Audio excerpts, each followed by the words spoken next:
All right, welcome. Look at that nice, easy fade out there by Zach. Good job, Zach. I mean, and Zach he gets to be on the screen. I had no idea. How about that? How about that? I don't think we approved that, did we? Yeah, no, that was not on the production notes. All right, Mike and Doppel here, Louis Rabot, and I guess Zach Zahner.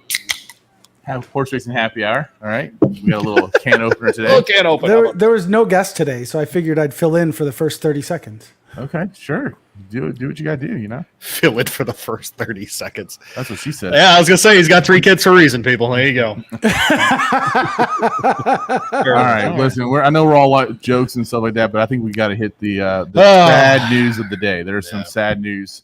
The passing of Art Collector. Of course, an amazing 6-year-old career. I'm shocked. I mean, this is a horse that we thought could be a contender, I thought, when it came to the Breeders' Cup Classic. Oh, no question. Was on that very short list. I agree with you. Dealing with some laminitis, and then Art Collector unfortunately had to be put down today. So we spent a bit of time looking up laminitis and how it could affect a horse of his quality, frankly, right? Yeah.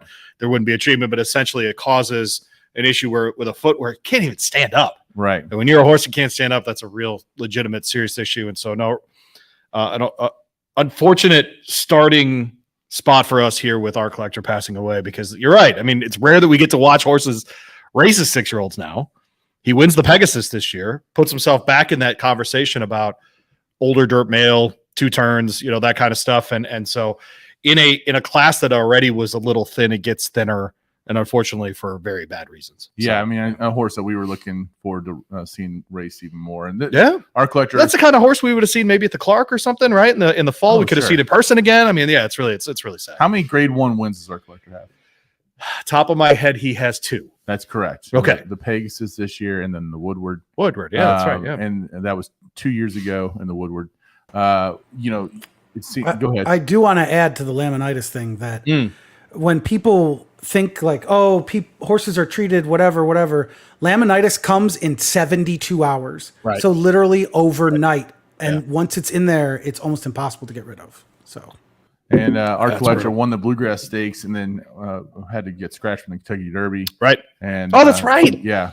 Gosh, I forgot about that. It's one of those horses that is definitely what could have been career of Art Collector. Well, the Pegasus, man, he'll have that forever. Multiple Grade 1 winner. Yeah, he'll have those notes forever. But it's brutal. And it's another one of those horses where we don't get to see the progeny. Right. That's the other part of this is that. And so, it's just too bad. It's the son of Bernardini too. So probably some, decent progeny coming there. And so, just a sad, we talk about it a lot. It's amazing that a horse ever gets to the starting gate. Really? With all of the issues that they can have and those sorts of things. And so just condolences to the team and all the people connected with Art Collector for sure. I had something interesting happen this week to kind of change course just a little bit. Yeah, sure. What is the name of the trophy given to the Preakness winner? The Woodlawn Vase. That's correct. And yeah. Where is the Woodlawn Vase originated from? Here. Not just here, but like down the street. Right. Yeah. Right. Yeah. We're on Westport Road basically, and down Westport Road is a neighborhood called Woodlawn, and they've got a historical marker for the Woodlawn racecourse where that Woodlawn Vase was first made an appearance. It's the richest trophy in sports. Is that correct? Most expensive, piece of metal trophy. Yes, right. Essentially. Yeah, right. Yep. And so I just happened to run to the mayor of Woodlawn. And he was like, "Hey, I want to come on your podcast, and I want to talk about the history of the Woodlawn Vase." How did he know about the podcast? Because I was with some other people who were saying, "Hey, you've listened to Mike's horse racing podcast, haven't you?" Got it. So it wasn't just, "Hey, I listened to the pod," because that happened to me on Tuesday. Did I tell you this story? It's happening all over the place. Again, my mom gets her mammogram. She gets to hear it. Like, "Hey, Mike's mom's here." That's how they announce her at the. And then and then my brother Such a random show. My brother was at a party and they heard his last name. He's like, "Hey, are you biking off?" What a terrible thing to be affiliated with, this show. Yeah. What a horrible thing. Can you imagine? No, Fred Calgill, man about town, sat down with me, had no idea I've done daily sports talk radio for 2 hours a day the last year and a half. But he knew the podcast. He knew the podcast. That's right. You're booming, Lou. Can you turn yourself down just a bit? I'm turning him down right now. I just noticed that he was loud. So is that better, Zach? Oh, how about that? But no, for instance, That sounds perfect. That is there we perfect. go. Starts asking questions about podcasts.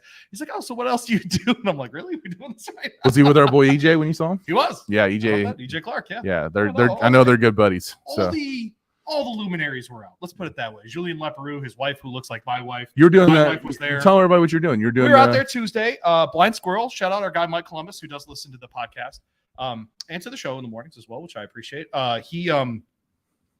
They hold this day every year as like a get ready, it's coming sort of thing for Kentucky Downs.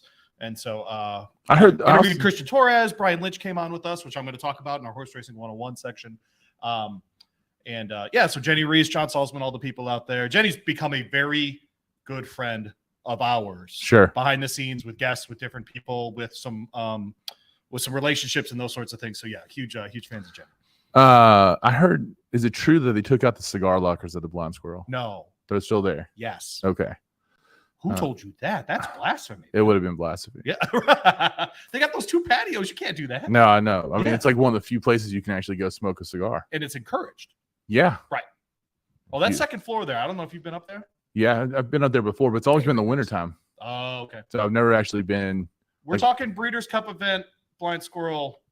Okay. Stay tuned. Is it kind of the thing like if we don't go to Santa Anita, we would do we would do it Tuesday and then fly out. Okay. Yeah, kind of thing. Or do a Monday and fly out. Yeah. All right. So, but Mike's a fan of the show, so it would be easy to do for sure. Sweet. Awesome. Yeah. So, all right, let's get to our replays from last week. We had the Arlington Million at Colonial. I don't know. No, do you have an opinion on that? It's fine. I mean, no. I mean, I guess the race needs to continue. But if the Arlington Million can be raced at Colonial, then I guess the Preakness Stakes can be ran at Santa Anita. That's all I'm going to say. And I wouldn't be surprised. Play the replay. Masterpiece. Luke's up on the outside, starts to make his move. Here comes the gray Masterpiece. Trying to follow that move is Catnip, and down the far outside, Adamo is let loose down the crown of the track. They still got to come get Strong Quality, who leads them. Strong Quality into the stretch. Santina's running a big one. Here comes Set Piece, who was last early on. Set Piece rolling by everybody. Set Piece on the outside hits the front. Santine back to second along with Adamo. It's Set Piece and Florent Giroux. They catapulted past rivals. Set Piece going to win Virginia's Maiden Million. Set Piece by 2. Santine was second. Looked like Adamo got third.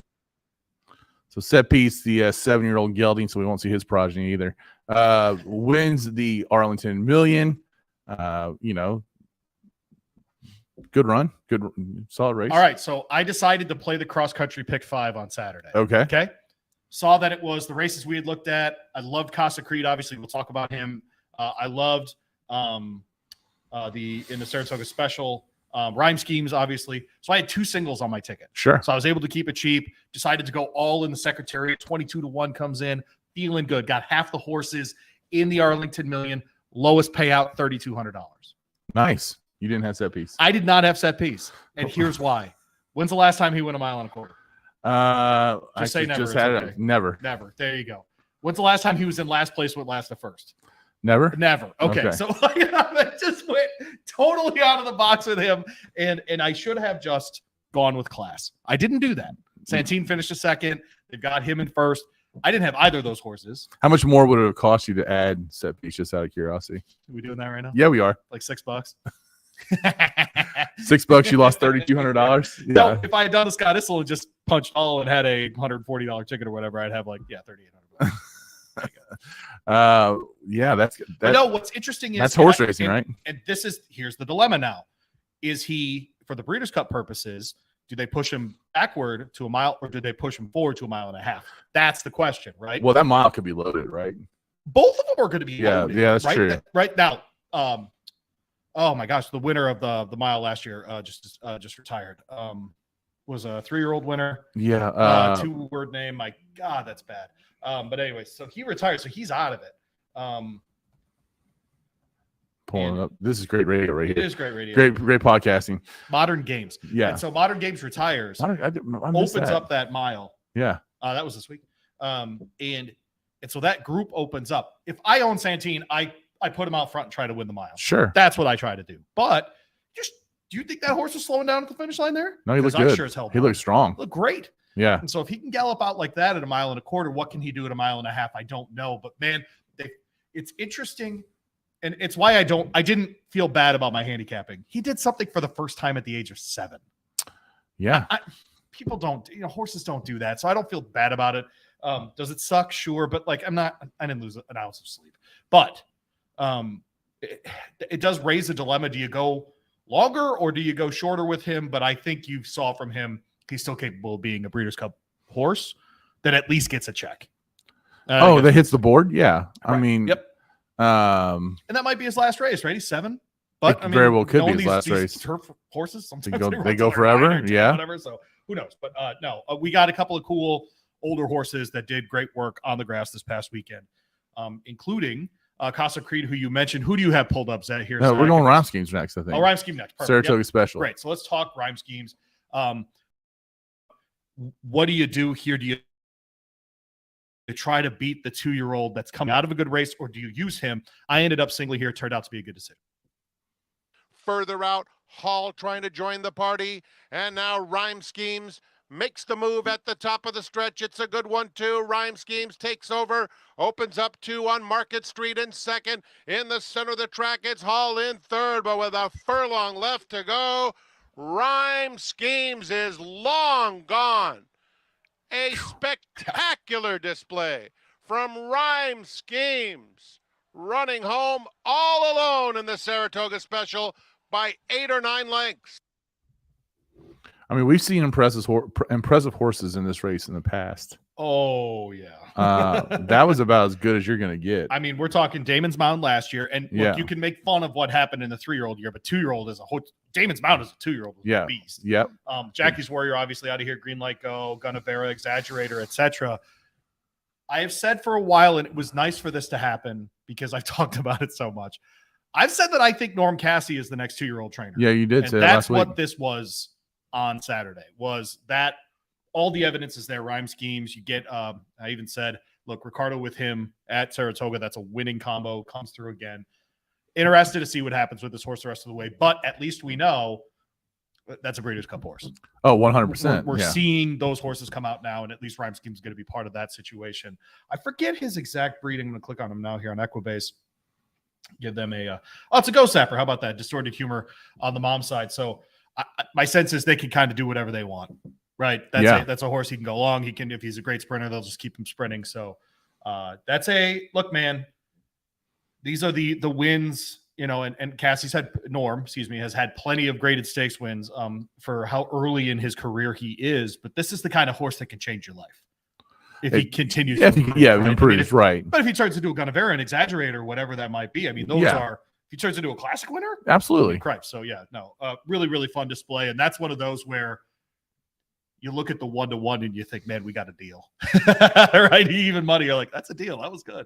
So no, great run from especially him. In the exotics. I mean, especially if you would have played, Sure. But even to win by that much, and you've got him to win, sure, and you've got $20 on him, and someone hands you $40, you say that's pretty good. We'll move on now to the 4-star Dave handicap, soon to be called the Casa Creed handicap. They've got to change the name of this race, right? I mean, you have to. How good 4-star Dave was. 4-star Dave won this race once. Casa Creed has won it twice and hit the board 2 other times. Okay. Go ahead. Off the lead with a 1/4 mile to go. And Annapolis is cut loose on the outside of My Sea Cottage. Annapolis right to him and right on by. Casa Creed still has 3 to make up. Starts to pick up some nice momentum now. It's Annapolis, and here's Casa Creed on the outside. These two square off once again. Casa Creed or Annapolis. Annapolis, Casa Creed. Casa Creed. Casa Creed. What a racehorse he is. Casa Creed getting it done. That exacta, by the way, if you're curious, the dollar exacta paid $5.10, and the trifecta paid $8.25. I gave out that trifecta cold on this show last week. I think everybody did. No, with the outside horse coming third. The iced chocolate was was still only paid $3.70 to show. Yeah, he was like 8-1. Yeah, all right. Yeah, we went 6-4-7 there, and Mike apparently also had it. So there you go. Listen, I didn't bet anything, so we're stumped. Yeah, No, Casa Creed's turning into a miler that you got to reckon with, and frankly, when we talk about Breeders' Cup, usually we just lean straight toward the Europeans, right? Oh, yeah. Don't even think about it. Casa Creed is good enough to beat the Europeans, I think. I would think so, yeah. I mean, right trip, all those things at Santa Anita, I think that he's the kind of horse that can actually get it done against European competition. Am I predicting that? I am not. I want to be very clear, but he's the kind of horse. He's traveled overseas. We've seen him up against those horses do a good job in the Arabian Peninsula. Can he do it in California as well? Another horse that's getting it done at 7 years old. I mean, just incredible. All right, we got our Maryland read for the 101 up, or what? What are we doing? I here? don't have that up, but I should, shouldn't I? Yeah, I mean, it did. Since my recording is not good enough anymore, I was told last week. It's just old. It's just old. Yeah, it'd be kind of cool to have, by the way, the guy from Woodlawn, the neighborhood, the mayor, on with John Piazzik and just have this like history lesson. It'd be fantastic. I do want to encourage folks. Reminder that October 14th is this edition, the 38th of the Jim McKay Maryland Million, showcasing the finest of Maryland's thoroughbred industry. You can visit them at MarylandMillion.com. Stay updated on contenders with the weekly Maryland Million Watch. You can learn about sponsorship opportunities, purchase one of those ever popular club tables at Laurel there, and much, much more. We'll see you at the Million. Again, MarylandMillion.com. All right, so this 101 here feels a little bit more like a 301. This topic here, like, it doesn't really seem like an entry-level topic, but I think it's still. No, so here's what I wanted to do. So Tuesday you mentioned, hey, Louis, where were you? And I was at Blind Squirrel doing a preview day for Kentucky Downs. Right. So that means we talked to jockey Christian Torres, for example, young guy, grew up in Puerto Rico, moved to Florida at the age of 11, gets into being a jockey, is on the Oaklawn circuit, has settled into Kentucky, and we see that because so much darn money here. A guy like Christian, especially Torres, at that really Kentucky Downs meet. I mean, well, that for sure. Yeah. But just I'll give you an example. He came second in 2 races at Ellis on Sunday, and I would guess between those 2 races, he personally pocketed between $15,000 and $20,000. Yeah. I mean, it's that kind of stuff. It's a good day. Right? It is a good day. That's right. He was very gracious, by the way. I asked him why neither of those horses got to the line, essentially, because they both got nosed out. He was very gracious about it. But Brian Lynch just mentioned in passing, because Dan asked the question, Dan Issel, my co-host on in the mornings on ESPN Louisville, with the purse structure, are more people going to stay at Turfway this year? And Brian's answer was, I don't know that we can risk taking our people down to Florida right now with the new immigration laws. So tell us about the immigration laws. And so essentially, going in on July 1st, State Bill 1718 went into effect, and essentially it ended the COVID era moratorium on green cards. Yeah, green cards, checking people out. Like, you were kind of okay to go because of COVID for a couple of years, and that all ended in a very abrupt way on July 1st. And so guys like Brian, and I want to be really clear about this, I'm not writing legislation, I don't know that, but for him to say out loud, the only thing we're going to miss is the grass and the weather, and that he's willing to run 4 days a week, 5 days a week at Turfway instead, is telling. And so it's just the reason I wanted this to be the 101 was because of how casually he said it. But the thing he said after that was, at this point in my career, it's the people that are more important than ever. Oh, yeah. Because we talk about the horses, and we should. Mm-hmm. And we talk about the trainers, we talk about the jockeys. But the thing that I love, Mike, that you and I get to do is the backside stuff. And you meet those guys. The backside stuff is so underrated. It's so untalked about. How many people work back there? And they love those horses, man. Correct. I mean, I just like, I think before you kind of got on the show, I got to hang out with Ingrid Mason a lot in her barn. She's having a good meet at Hawthorne, it looks like. But she had an Oaks runner, and just like her stable people, man, just loved those horses, and they were like so good to us. And it was just amazing. Like, it's such a community back there. Like, you just definitely don't want to see that happen. And listen, not to get political on this show, but sure. The way I look at it is, if someone's willing to risk everything they're willing to risk to come to this country to work, right, they need to find a path for them to work, right. No matter how they got that. You, like, unequivocally, and I think he would also say, then that involves not going to Florida right now. Yeah, it doesn't mean forever, but some of the stats, like 1 in every 12 people that lives in Florida is a non-citizen immigrant. It's a lot, man. It's a lot of people. It's a lot of people, 8% of the people. And so you can imagine, frankly, in our industry in horse racing, that number is considerably higher. I mean, just considerably higher. You can't even imagine. And so that's why I think, in Brian's case, hey, I can pay my bills. I can be at Turfway. Guys can stay home and don't have to move. Maybe that's just better this year. See how it works out for other people. Maybe that's his tactic. I don't know. But he said it so casually that it caught me off guard. I'll have a piece up tomorrow at First Gen Sports about it because it's caught me so off guard, and so I don't know the proper word, but I was not ready for him to make that comment. I think it goes. I think of Gulfstream in the winter as just something you just do.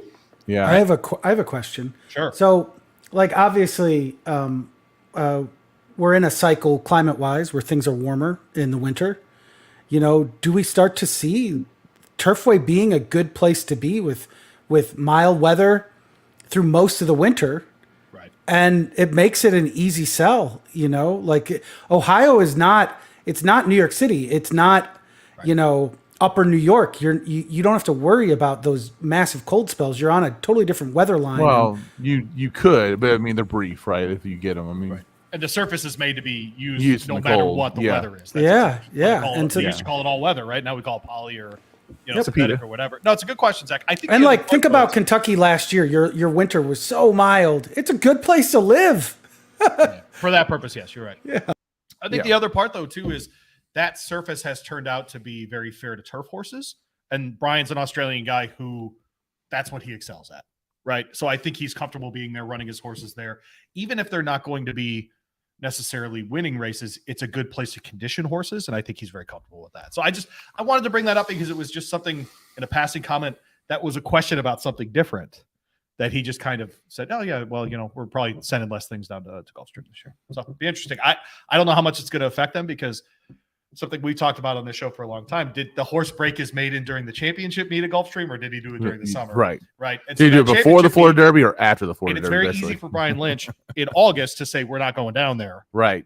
But when But- it gets to November and your owners are like, hey, when are we running a Gulfstream? That's Yeah, when when we're you start getting to like the swale and all that kind of stuff, Correct. and you gotta you know get in some major races that kind of set you up for the rest of the year. It's a different story. Plus, people rather live in Miami in January than Covington. So it just is what it is. Yeah. Sorry. By the way, I- you're right. Casa Creed's a better horse than 4-Star Dave. Needs to be said. Yeah, he is. So I think Needs to be said. I We think want to thank our friends, MarylandMillions.com. Go check them out and get over there in October. Check out all the great racing there. That is a great betting card every year. Very fun. I'm a complete sucker though for immigration stories. Oh, I get it. I mean, and I think that's probably because I know, like, I knew my grandparents that came over here from Sicily. I knew what they had to overcome. Right. I hear the stories. I heard, you know, I would go back to Italy and you hear how even in a place like Italy, which we think is like a vacation Developed, destination, yeah, it's right, yeah. it still lacks. A lot of family members over there that own businesses. It's really tough. And I think the other part too is with this very particular set of people that work the backside, you and I have such an admiration for how much they love the animals they work with. yeah, Right. That's the part of it too that makes this really difficult. Is it isn't that they moved here for nefarious reasons. They moved here to work with horses, to work with animals. Right. And that really does. I mean, that's the part here where look, it made me like Brian Lynch a lot that he was thinking about those things and thinking about his people. Right. And I don't want to get emotional about it, but like,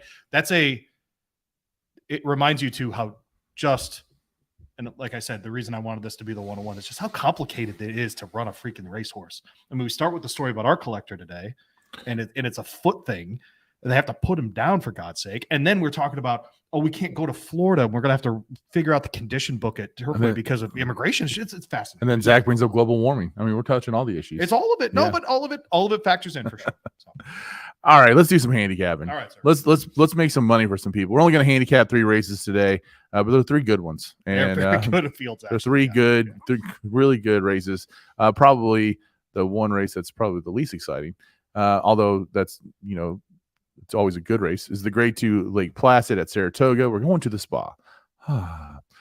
Mile and a 16th on the turf. 3-year-olds, 3-year-old fillies here. $200,000 on the line. The Spa. Louis, we have a very heavy horse on the main track. Only are we expecting rain on Saturday in Saratoga?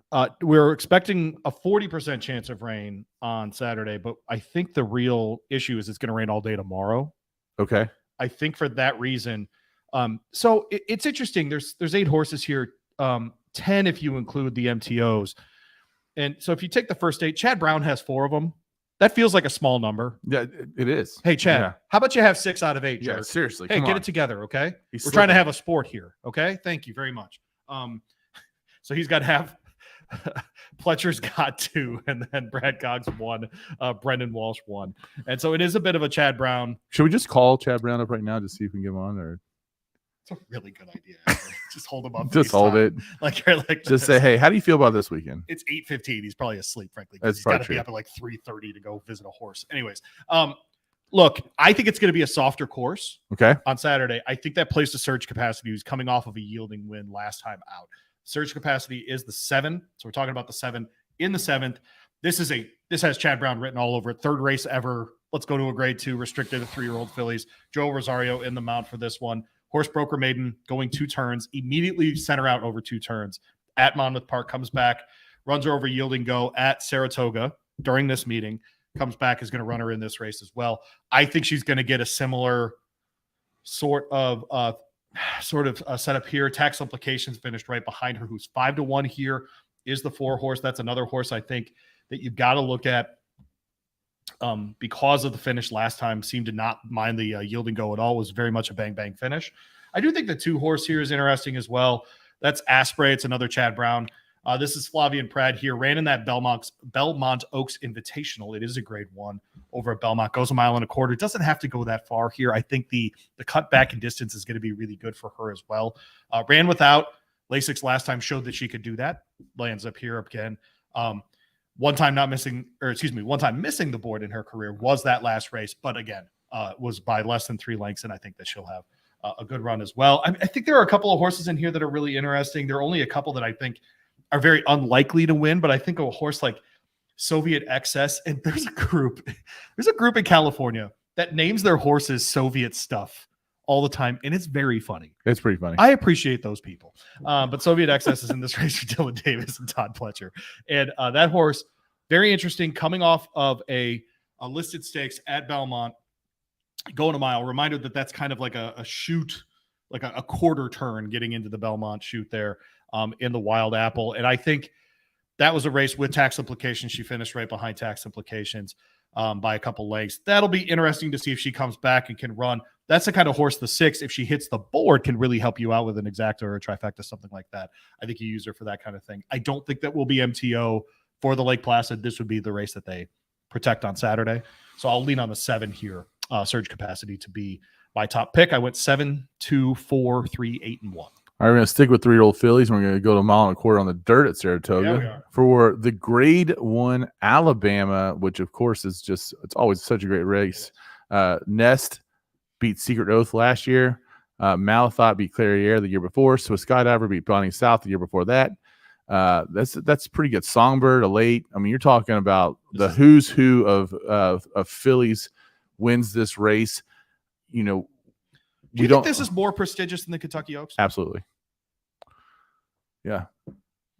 I've always felt that way, though. Okay, I think the winner list points to that for sure. Yeah. Plus, you're getting the fillies at a time when they're more developed, right? Yeah. It's not like the Derby then the Travers. Okay.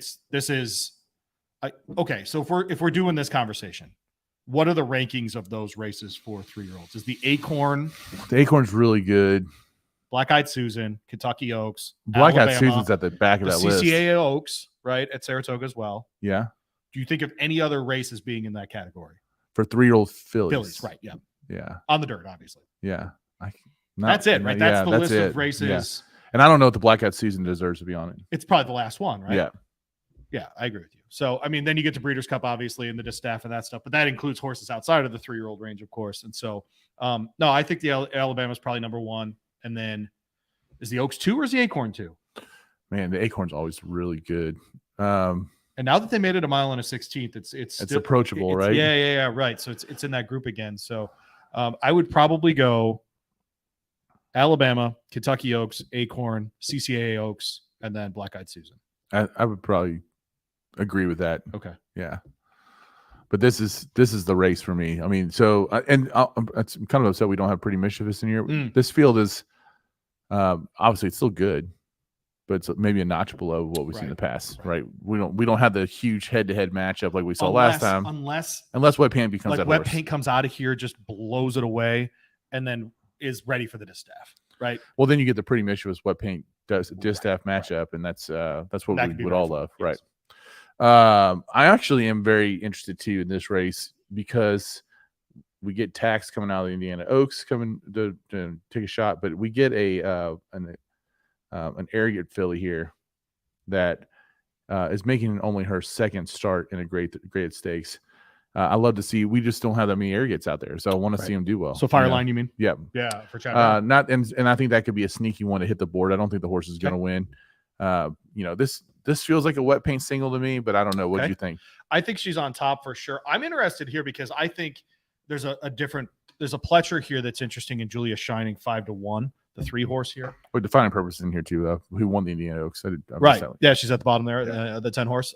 She's in every other type. I don't know that she'll fire here, but I think Julia Shining's got a serious shot to fire here. Lost to defining purpose, like you mentioned. At Keeneland in the Ashland has been off all of this time, but this is probably Todd Pletcher's best angle, is bringing horses off this kind of layoff. Interested to see where she ends up, but I think with the way Louis Saez is going right now, she's got a real shot. I wanted to give a shout out. Looking in the camera, our guy Roger Browning, his horse Nobody Listens is going to the Parks Dash on Tuesday. Guess who the jockey is? Who? Louis Saez. Nice. Guess who the Breeders' Cup jockey is going to be if the horse makes it? Louis Saez. Louis Saez. So that's what I'm talking about. Let's go. So pretty pumped about that. It's also my wedding anniversary, so I'm thinking about skipping my wedding anniversary to fly to Philly. If we're with Roger and Santa Anita and he has a Breeders' Cup horse, let's go. Oh my gosh, it's gonna be. Let's go. And so you will not have to wonder where the rednecks are. We'll be don't worry. We'll be on full display. We will be on full display. Might have to drink for that one. Yes. And so the other horses in here that I just can't figure out, I think Gambling Girl's an interesting one. The 7 horse, Pletcher and Irad, second off the layoff here, essentially took time off after the Kentucky Oaks, did run in the CCA Oaks back in July, gets to go to Saratoga now, has been working there. Fast enough, not great. I don't think she's a great works horse anyway. I think she'll be fine, but this is second off the layoff, another great angle with Todd Pletcher, so I do think she'll have a big race. Any love for Sacred Wish? Which one is I'm sorry, Sacred Wish is not in. Yeah, the one. Yeah. Yes. Actually, I think that horse hits the board. And so really interested to see her here. Ran in that CCA Oaks right behind Wet Paint. Mm-hmm. So if the race is a little bit different, can she do it? That's actually why I like Wet Paint in this spot, is they ran that race in 1 1/8. We're getting 1 1/4 here, and I think Wet Paint's going to eat it up. I think she's going to love it. I agree. I would single Wet Paint. Nothing against, I agree with everything you said. I really like Julia Shining as a 2-year-old. The cool thing is this is part of that Grand Slam bet where you try to get horses that hit the board. Yeah. This is the kind of race where you could get a sneaky like 10, 12-1 that sure. goes in second or third and really ups your. That could be Fireline. Absolutely could be. Yeah. No question. And that's where, maybe a Gambling Girl or a sorry. No, you're fine. Or a Sacred Wish is that other horse that kind of fills it in for you. All right, we're gonna move across the country. Oh. We're gonna go to Del Mar. I mean, if we have Saratoga and Del Mar running at the same time, shouldn't we have Keeneland running at the same time just to have like the 3 just pristine tracks going all at once? No. You're a curmudgeon. All right. I like where Keeneland runs. I like their spot. No, because they fill in a tough spot the month before the Derby and the month before the Breeders' Cup. Oh, I thought you meant before Kentucky football games. That's a tough time after the Keeneland meet. Okay, gotcha. We're going to go out to the Del Mar Oaks. All right. The Del Mar Oaks is going to be grade 1 Del Mar Oaks, the course for 3-year-old fillies. Mile and 8 did not make your list, by the way, of top 5. It's on the turf. We talked about on the turf. Oh, turf. That's right. Yeah. 3-year-old fillies, $300,000 on the line here. Well, this is a serious race. Spenderella won this race last year. No, this is a big girl race for sure. Yeah. No. Look, I love it because I actually got all of the past performances before the morning lines came out, and I actually agree with the morning line maker that on a set, the 5 British bred here, son of Ao Todd, who they bred for $5,400, is the favorite here. Under Umberto Rispoli, won the San Clemente last time out, going in the grade 2 at Del Mar, going a mile. We have to go a little bit longer here. I'm really not worried about that. That horse was kicking away at the end, including against And Tell Me No Lies, who's in this field in the 1 hole as well. I think that you can look at some other horses as well. The 7 here is an interesting horse. And do you remember a couple weeks ago, we talked about the Chosen Vron and the Bing Crosby, and whether he could make that leap from California state bred races to an open company grade 1, and then he won the damn thing. Mm-hmm. That horse in this race is Big Pond. 8-1, Ramon Vasquez, Timmy Actine. That's a local group. 32% overall, the 2 of them. So when they get together, they win. This horse, 2 for 2 lifetime, wins 2 state bred races. So both at the maiden level at Santa Anita, then comes back at 7 furlongs at Del Mar and wins again. This is a stretch out. 21% on sprint to route for Tim Yakteen as well. So if you wanted the horse that is going to act like the chosen Vaughn in this possible situation, is Big Pond the 7 under Ramon Vasquez. Be interesting to see if she gets the right trip here. Also interested in that's the wrong race. I'm glad I looked. Ruby Nell is in here for Edwin Maldonado and Richard Mandela. Mandela having a nice summer, man. He did send Go Rocket right across to win the Haskell, right? So he's having a nice summer with younger horses, with 3-year-olds, frankly. Horses won the last 2, including a maiden win at a mile at Santa Anita in the special weight class. Comes up in an optional claimer against winners, first time, not available for claim. Wins for fun.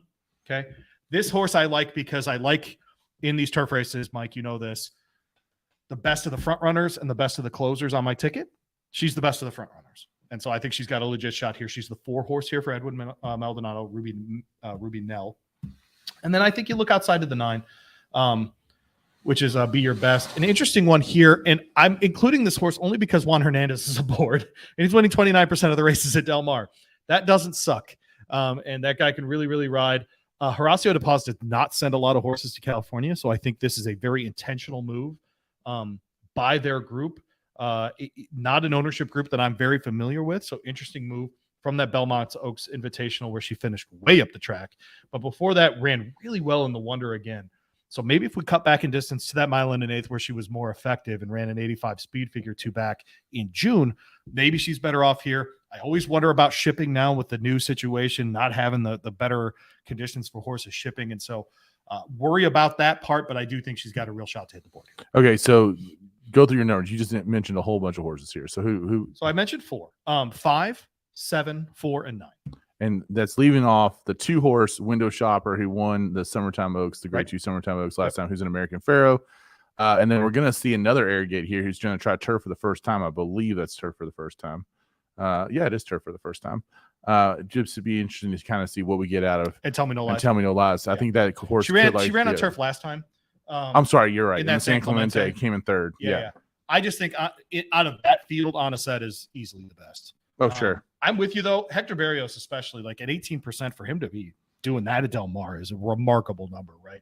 Because you got to remember when you're talking Santa Anita, and I'm going to do a Mike Gandolfo here. Is your win percentage good when the fields are 5 and 6 horses? This is a 10 horse. This field. is Del Mar. Oh, no. Yeah, this Del is Mar. Yeah. And if you're winning at 18% at Del Mar, you're winning a lot of races with 8, 9, 10, 12 horses. Yeah. Right. So that's what I'm getting at here. So Berrios' overall number is 19%, but it's 18 at Del Mar. That means he's doing very well. Yeah. So see what happens. This seems to me like you'll be a lot more wide open. Yes, yeah, fun, very fun. A lot of fun. Yep. All right.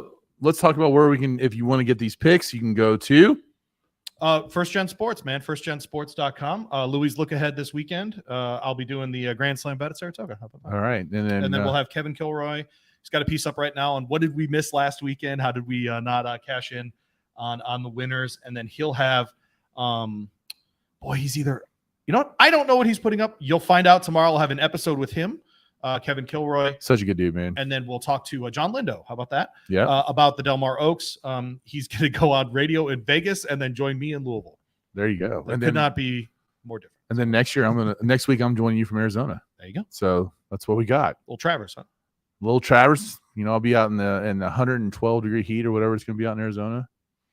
Ballpark's air conditioned, though. Shout out, by the way, my guy Matt Rybaltowski is at Saratoga right now for a sports wagering conference, and he's going to update us on the show about all that stuff afterward, and then we'll start with the new what's coming up new with that.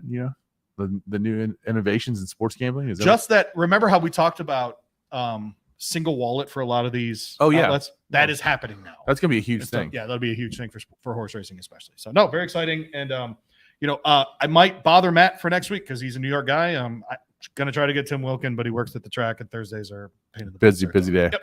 All right. Well, this has been a good short edition of the Horse Racing Happy Hour. Zach, thanks a lot for all your help. Mike Gandolfo, Louis Rabeau, we'll catch you next time. We're going to pay the tab and get out of here. This has been the Horse Racing Happy Hour. Life is good.